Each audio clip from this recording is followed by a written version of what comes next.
Hello, everybody, and welcome back to another episode in our Monday Night Wars WCW What If series. I, of course, am CR Daredevil, and we are trying to recover from 24 hours ago, Bash at the Beach 1996 happening, and the big reveal of the mystery member of the NWO. As well as what happened after the World's Heavyweight Championship matchup. Lots of crazy things to get into. If you haven't gone and seen that episode yet, definitely go back and watch it because you're going to be spoiled to the stuff with this episode first. And secondly, that was an amazing show. Even if it broke your favorite Daredevil at the end. Nevertheless, we're diving into Nitro here, in front of 10,642 people at the New Haven Coliseum. We start off Nitro with Roddy Piper in his office talking about a successful show last night despite what happened with the big NWO reveal and despite what happened in the main event.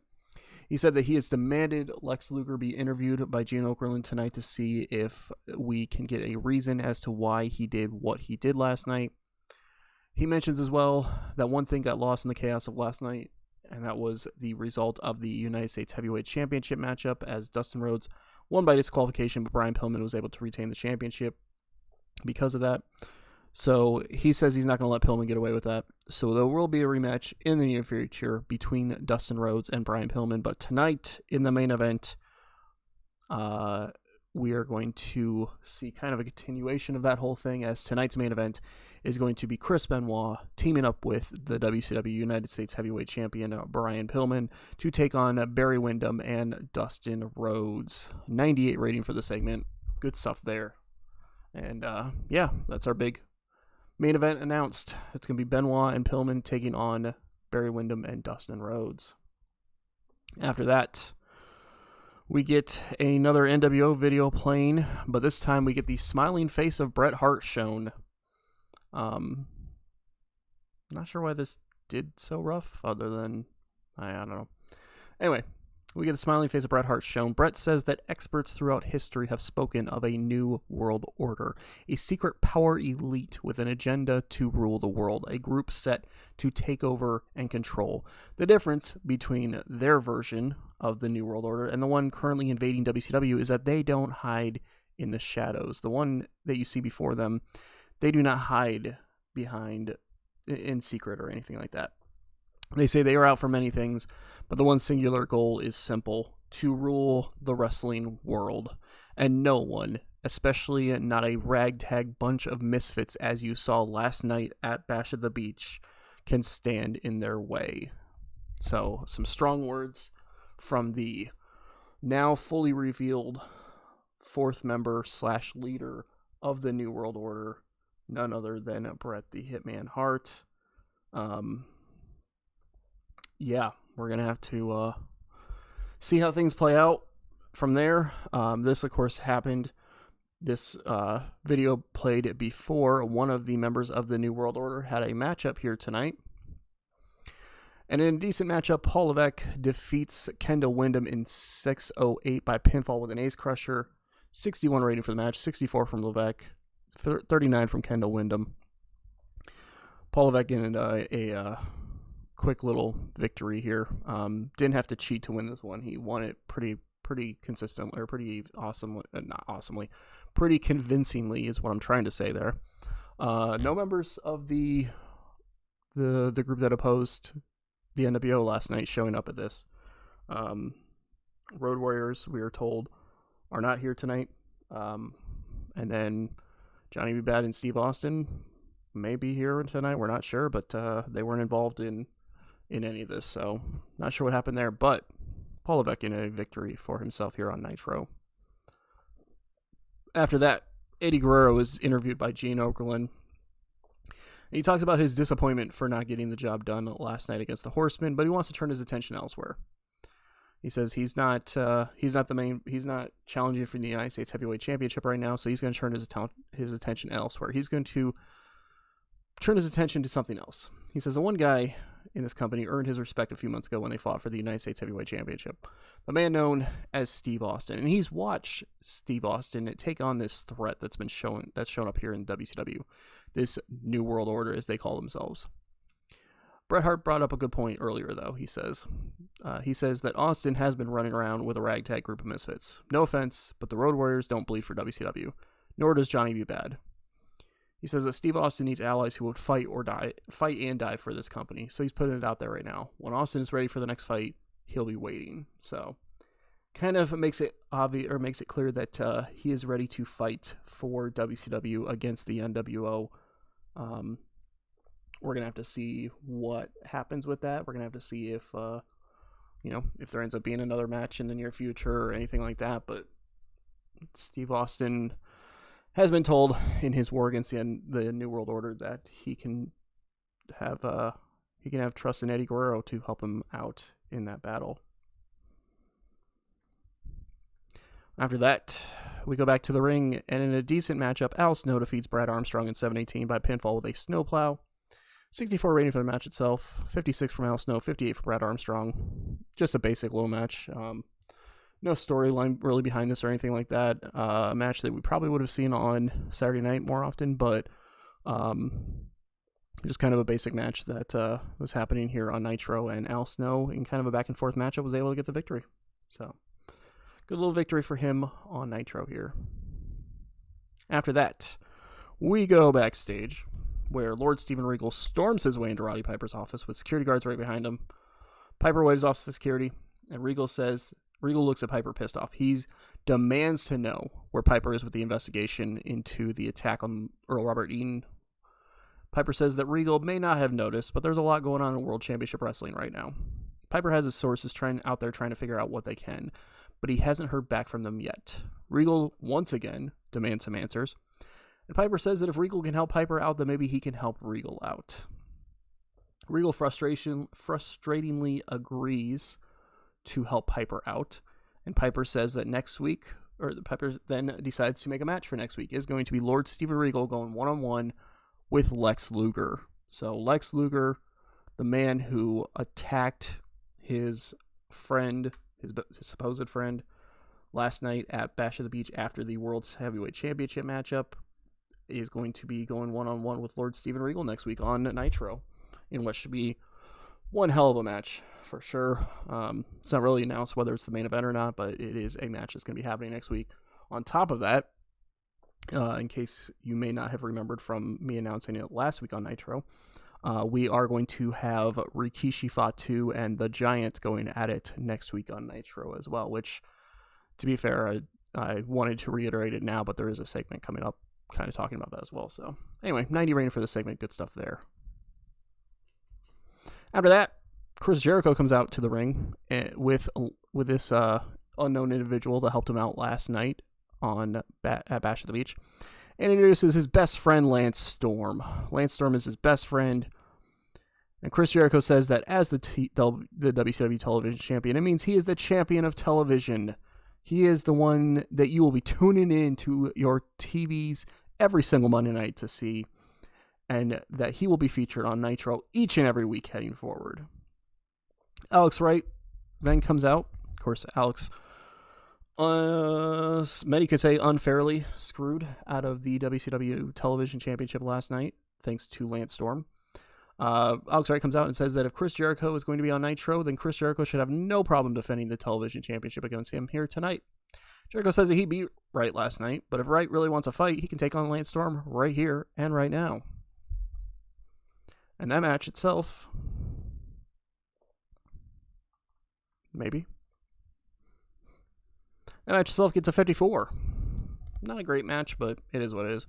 Alex Wright gets the victory by disqualification thanks to Jericho running in and attacking Alex Wright in 8:43. 54 rating for the match, 45 from Lance Storm, 50 from Alex Wright. Just the heels getting one up on the singular face.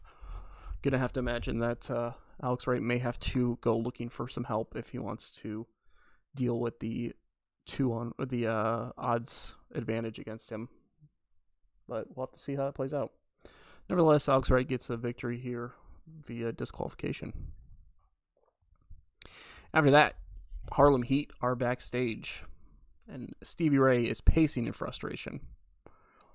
Booker T says that in due time, Harlem Heat and Sting need to have a conversation to clear the air between them after what happened last night, where Harlem Heat came to the rescue of Sting after he was attacked by Lex Luger. But for now, Booker T has a issue with Lex Luger, one that cannot be resolved by simple words. He knows that Luger is supposed to talk later tonight, but he doesn't care to hear what Luger has to say. He says that there is nothing that Luger has to say that will resolve the issues between him and Harlem Heat. So he says, in a quote, "So Piper, if you're listening, Harlem Heat has a new demand. Give us Lex Luger so we can beat his punk-ass Harlem style." So Booker T making it clear that he is not done with Lex Luger by a long shot. And although Lex Luger is going to be taking on Lord Steven Regal next week on Nitro at some point in the near future, Booker T and Stevie Ray want a piece of Lex Luger as well. We'll have to see how that ends up playing out. After that, we get a bit of a video hyping, not really hyping. This is essentially just a video going over what happened last night at Bash at the Beach with the Randy Savage and Cactus Jack match. Kind of goes over some of the high spots for the match. And then kind of goes over the finish with Randy Savage getting the victory, but both men still laid out on the floor afterwards. Savage, of course, got the victory with the elbow drop off the top of the semi-trailer, and then neither man was really able to get to their feet afterwards. The medical professionals had to go check on them, all that stuff. Commentators say that both men are not here tonight, and they're not sure when they will be back, but we will have to see what happens in the near future. After that, we go backstage with Rock and Roll Express, kind of with a basic promo, because Robert Gibson is coming to the ring next to take on one half of the WCW World Tag Team Champions in Vader. Gibson and Morton talk about how getting a victory over one half of the tag team champions can get them in line for a title shot, which is what they're looking forward to here in WCW. Gibson says that is going to be a challenge because he is obviously outweighed by Vader, but that they wouldn't be here in WCW if they didn't want challenges. Gets 59 rating.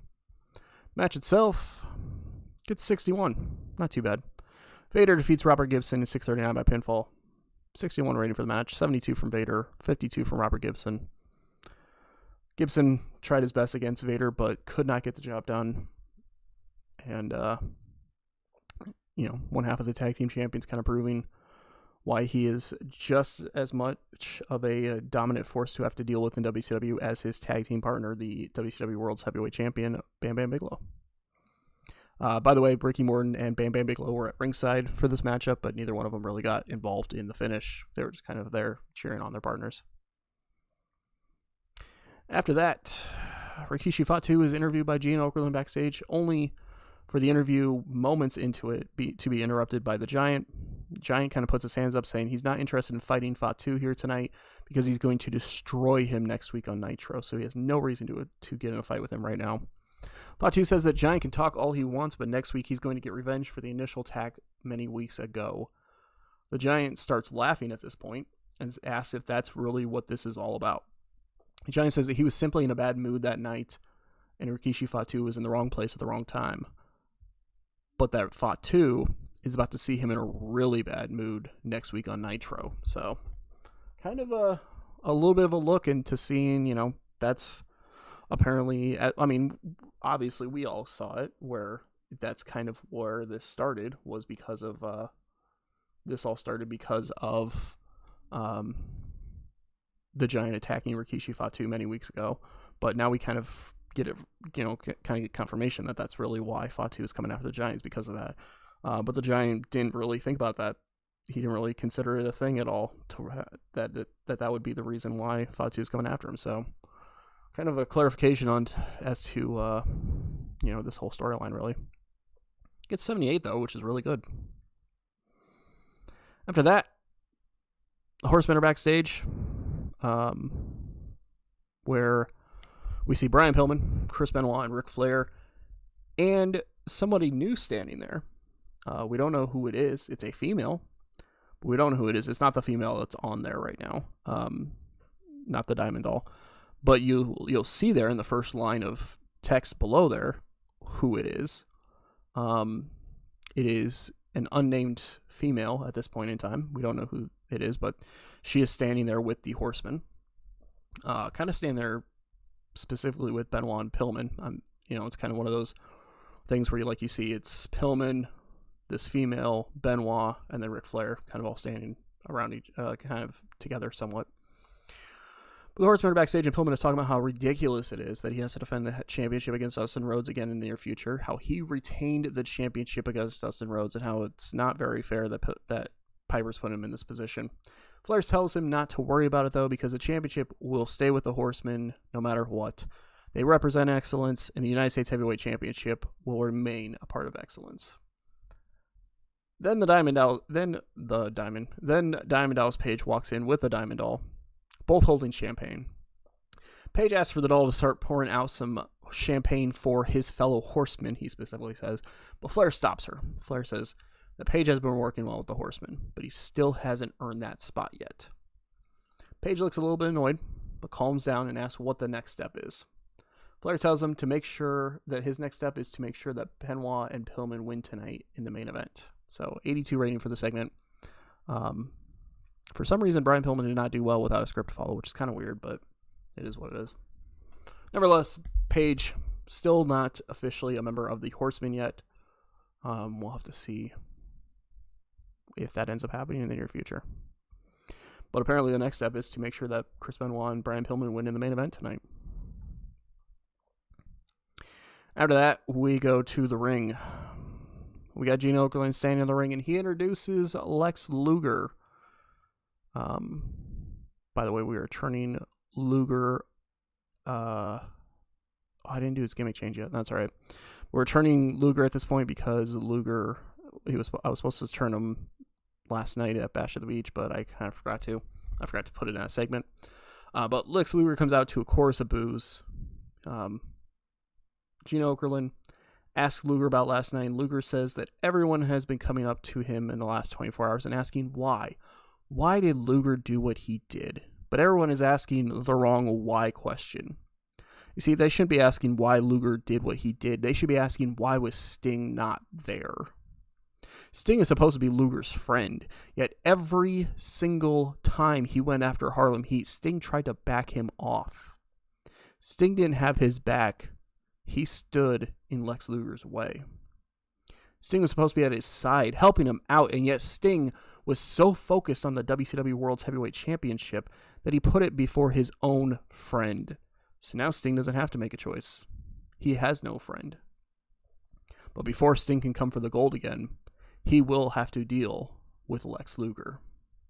75 rated segment. I wasn't expecting a great rating for this because Luger's mic skills are not the greatest, but I'll still take a 75 at this point. So yeah, Luger kind of explains that it's all because Sting didn't have his back. Sting wasn't helping him out against the Harlem Heat. Now, whether that's a justifiable reason or not is a whole different story. In Lex Luger's possibly demented mind, he saw it as Sting didn't have his back. Sting wasn't his friend going against Harlem Heat. But who knows? Subjective opinions at that point. Maybe some will side with Luger, maybe some will side with Sting, but regardless, Lex Luger still, could have gone about it a different way instead of attacking Sting after he already had a tough World's Heavyweight Championship matchup as it is. And then after that, we go to the main event after commercial break, and in an 89 rated matchup, which might be one of the best matches we've ever had. I think we've had a couple of 91s, but I think 89 is right there behind them.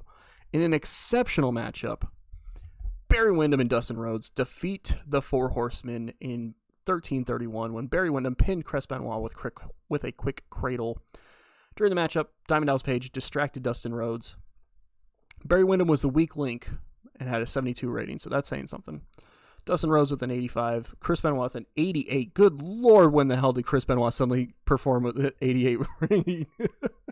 I don't remember Chris Benoit doing 88s recently. and Brian Pillman with a 93 rating. My God, they killed it here in the main event on Nitro for sure. 89 rating. Gotta check that out afterwards because that might be one of the best matches we've ever had in our company's history. But Barry Windham and Dustin Rhodes were able to get the victory. One can argue, as we saw, one can argue Diamond Dallas Page did distract Dustin Rhodes. So one can argue, and I'll clarify it as we go on, but one can argue that Page tried to do his job. But at the end of the day, Barry Windham and Dustin Rhodes were able to get the victory. After the match, Dustin Rhodes and Barry Windham quickly get out of the ring and celebrate the victory, as Brian Pillman is absolutely upset about the match result. Benoit and Page try to calm him down as Rhodes and Windham celebrate to end Nitro.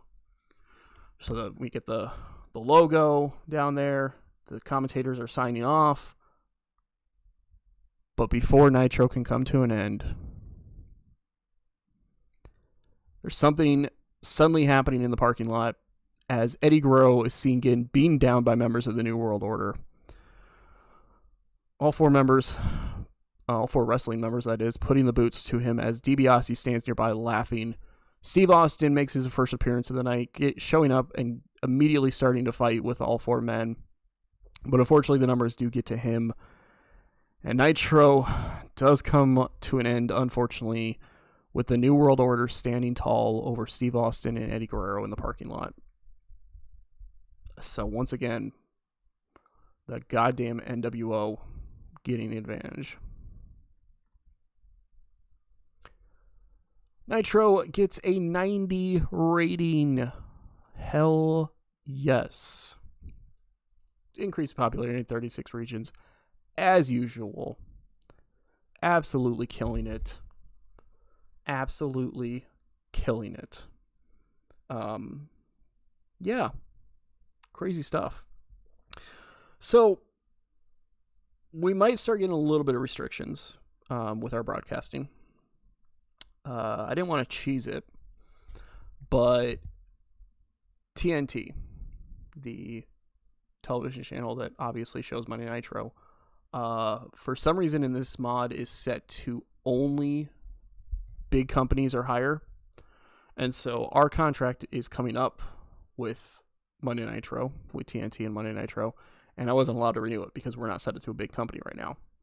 So we're going to be changing companies, or not, we're going to be changing broadcasters on Nitro. We're going to be changing to, let me get it pulled up here.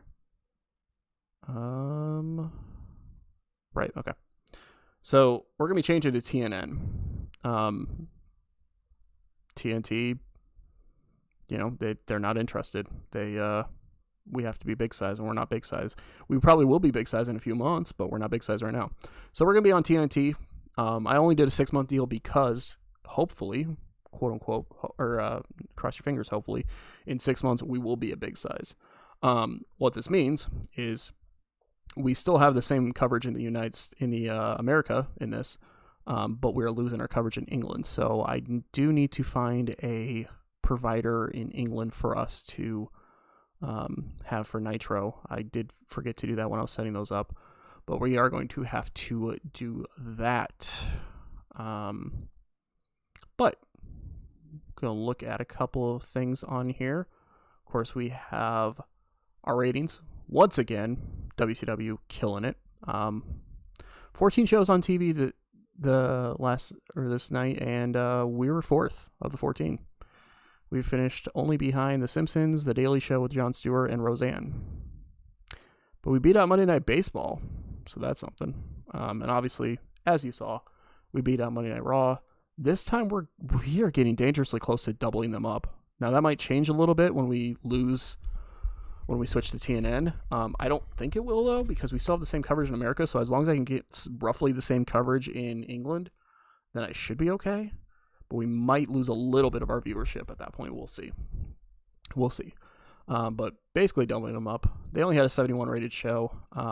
They had Diesel and The Undertaker defeating the New Wave Outlaws, which is Marty Jannetty and Brian Knobbs, by disqualification in their main event.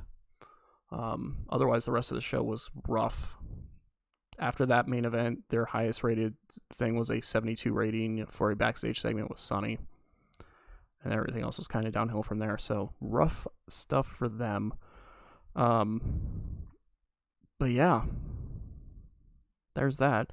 I do think it's kind of funny, and I don't know if anybody really paid attention to it, but you probably could have already been able to tell by now that we took Bret Hart away from WWF. Bret's been part of WCW officially for a couple of months now, and you probably could have been able to tell because of the fact that suddenly Bret just disappeared from the Monday Night Raw season episodes consistently, and the product kind of started suffering for a little bit there. So you probably could have seen with that that was a thing, but if you weren't paying attention, he's been gone from there for a few months now, and their quality's been kind of slowly gone downhill a little bit since then. One last thing we're going to look at before we get moving on from here.